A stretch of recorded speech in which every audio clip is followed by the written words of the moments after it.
अस्सलाम वालेकुम, नमस्ते, सत श्री अकाल। आज मैं शेयर करूँगी कि 17th और 18th वीक जो है प्रेगनेंसी का वो मैं शेयर करूँगी। और सबसे पहले मैं शेयर करूँगी बेबी की ग्रोथ और कि मेरी कंडीशन कैसी है, मुझ में क्या क्या चेंजिंग आई है और मेरी डाइट और मेरी एक्सरसाइज के बारे में। तो सबसे पहले मैं शेयर करूँगी बेबी की ग्रोथ के बारे में। जो बेबी है उसका साइज़ जो है वो एक स्वीट पोटैटो की तरह जो है जितना होता है साइज़ उतना तकरीबन उसका साइज़ हो चुका है।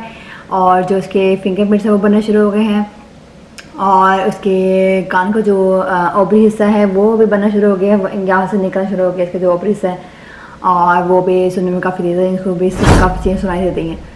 और चौथा ये कि दूसरे ट्रिमेस्टर में जो बेबी है उसकी ब्रेन की और जो है वो काफ़ी डेवलपमेंट, उसकी जो ब्रेन जो है वो मीन्स का वो सेकेंड ट्रिमेस्टर में बना होता है और साथ में उसका नर्वस सिस्टम भी। और अभी मैं बताऊँगी कि मेरी कंडीशन कैसी है। मैंने लास्ट टाइम बताया था कि बेबी हल्का हल्का फील होना शुरू हो जाएगा, लेकिन मुझे पिछले हफ्ते बेबी फील नहीं होता था बिल्कुल भी। इस हफ्ते जो है वो मुझे बेबी जो है वो बहुत हल्का हल्का ही फील होना शुरू हुआ है। अगर बहुत ज़्यादा नोट करूँ तो लेकिन वो काफ़ी ज़्यादा इतनी स्ट्रॉन्ग नहीं है, लेकिन बहुत आस्ता सा फील होता है कि मूवमेंट स्टार्ट हो गई है मुझे फील होना। और दूसरा कि अभी इसमें कि आपका जो अभी आपका पेट जो थोड़ा सा नहीं वाज़ेह होना शुरू हो जाएगा कि आप प्रेगनेंट हैं। और इसमें एक और चेंजिंग मैंने फील की थी इस हफ्ते में कि मुझे मैदे में थोड़ी तेज़ाबियत फील हुई थी दूसरे ट्रिमेस्टर में। और शायद उसके लिए ये है कि हमें जो खाने का पोर्शन है वो थोड़ा और कम करना चाहिए, थोड़े थोड़े पोर्शन में खाना खाना चाहिए। तो मुझे जब हुई थी तो मैंने ये किया था कि मैं वॉकिंग करना चली गई थी रात को और उससे काफ़ी ज़्यादा फ़र्क पड़ा था। और इसके अलावा जो है कुछ चेंजिंग आती है पिगमेंट्स में औरतों की। उनके चेहरे पे जो है वो थोड़ा धब्बे आने शुरू होते हैं, जैसे कि अगर आपका जो स्किन का जो कलर है वो डार्क है तो वो वाइट धब्बों की सूरत में आएंगे। और अगर जो है आपकी जो स्किन है वो थोड़ा सा कलर जो है वो लाइट है तो आपको डार्क धब्बे थोड़े से जो है वो चेहरे पे नजर आने शुरू होंगे। और इसका इफेक्ट ज़्यादा होगा अगर आप सूरज रोशनी डायरेक्ट आपके चेहरे पर पड़े तो उसका काफ़ी इफेक्ट होगा, वो आपको ज़्यादा आवाज़ नजर आएंगे।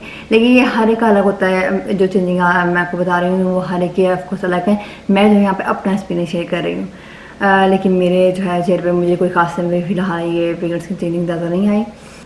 और आखिरी पॉइंट क्या है कि जो मैं शेयर करना चाहती हूँ ये कि आप कोशिश करें कि अपने पेट पे जो है वो क्रीम वगैरह लगा के रखें, क्योंकि सेकेंड ट्रिमेस्टर में जो है वो बेबी थोड़ा काफ़ी ज़्यादा उसके से मेन जो ग्रोथ होती है वो सेकेंड ट्रिमेस्टर में होती है, वो बड़ा होना शुरू होता है।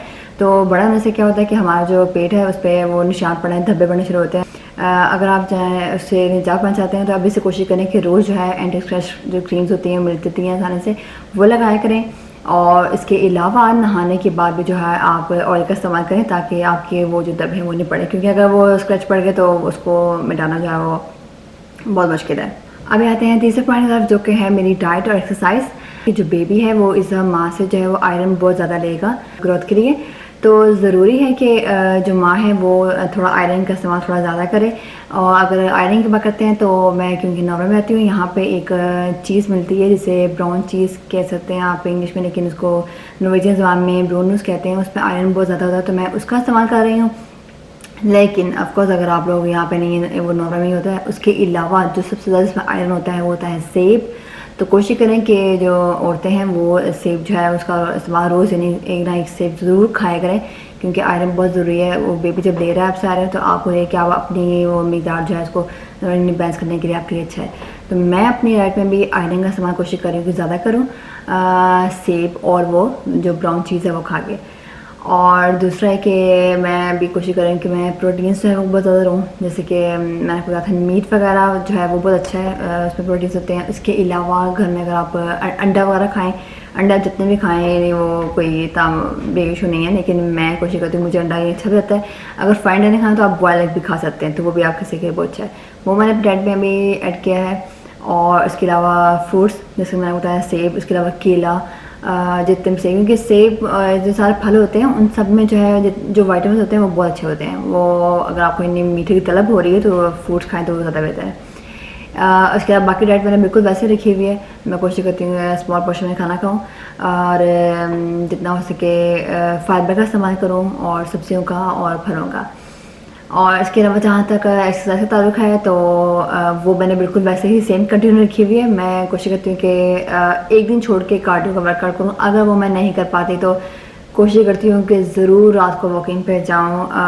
7 से 8 किलोमीटर जो है हम लोग वॉकिंग करते हैं।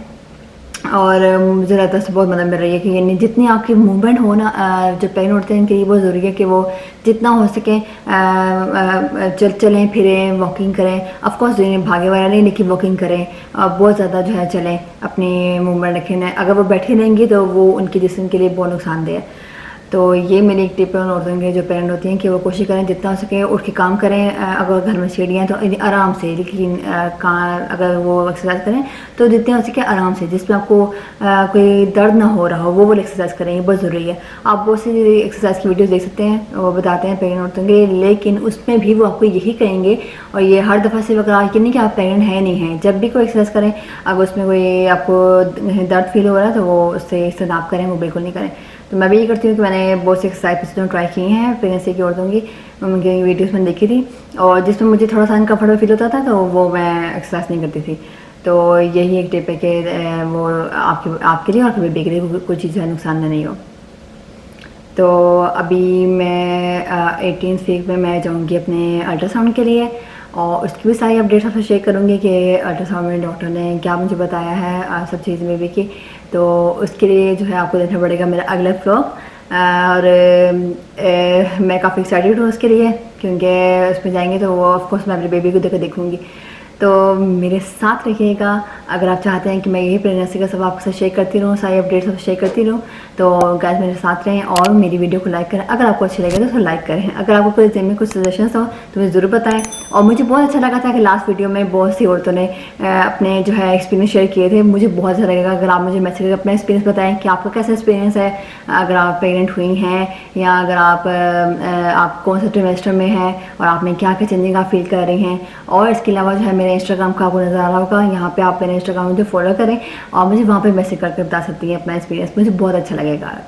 तो अभी मिलेंगे आपसे इजाज़त गाइस, और फिर मिलेंगे अगले व्लॉग में। तब तक के लिए अल्लाह हाफिज़, बाय।